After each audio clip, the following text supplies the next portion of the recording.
আরে ভাই, বাঙালি মানেই অস্থির। ভিডিওটা দেখুন। আমি তো শিক্ষিত ভাই, আমি অশিক্ষিত না। আমি inter second year running. So আমার ওয়ার্ড দেখলে আমি বুঝি, আর আমি প্রচুর ইংলিশে টাইপিং করি।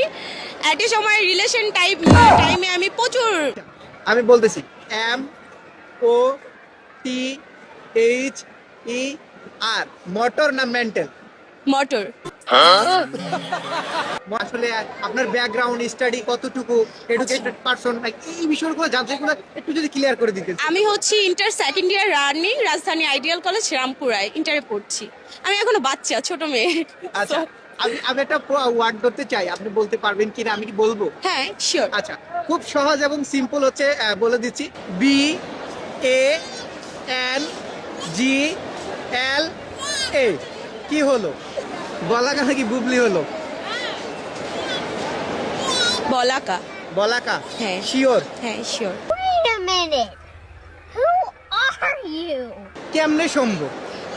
আপনি বলছেন আমি ওয়ার্ড, আমি তো শিক্ষিত ভাই, আমি অশিক্ষিত না। আমি inter second year running. So আমার ওয়ার্ড দেখলে আমি বুঝি, আর আমি প্রচুর ইংলিশে টাইপিং করি। একটা সময় রিলেশন টাইমে আমি প্রচুর চ্যাট করতাম বয়ফ্রেন্ডের সাথে। আচ্ছা, আচ্ছা। সব ইংলিশেই করতাম। সো ওইটার থেকেই বললাম। আচ্ছা, আরেকটা ধরবো, লাস্ট। আর ধরবো না, মানে আরেকটা দিয়ে এটা পারেন কিনা? Sure, okay. আচ্ছা আচ্ছা, এবার আরেকটা ধরতেছি।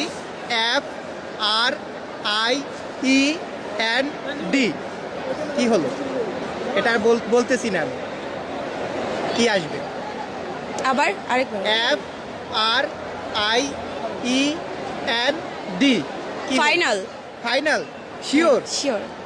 আপু শিওর? এটাই মনে হচ্ছে Sure? ফাইনাল। কেমনে সম্ভব? কেমনে সম্ভব? মানে আপুরে যেটা প্রশ্ন করতেছি এটাই সাথে সাথে আনসার দিয়ে দিচ্ছে। আপুরে এই মানে এই বাক্যগুলো আসলে সঠিক হয়েছে কিনা আপনারা কমেন্ট বক্সে বলে যাবেন। আর ভিডিওটি আজকে এখানে সমাপ্ত করছি। আপু মার্কেট করবে এখন। থ্যাংক ইউ আপু। Thank you, welcome. Thank you.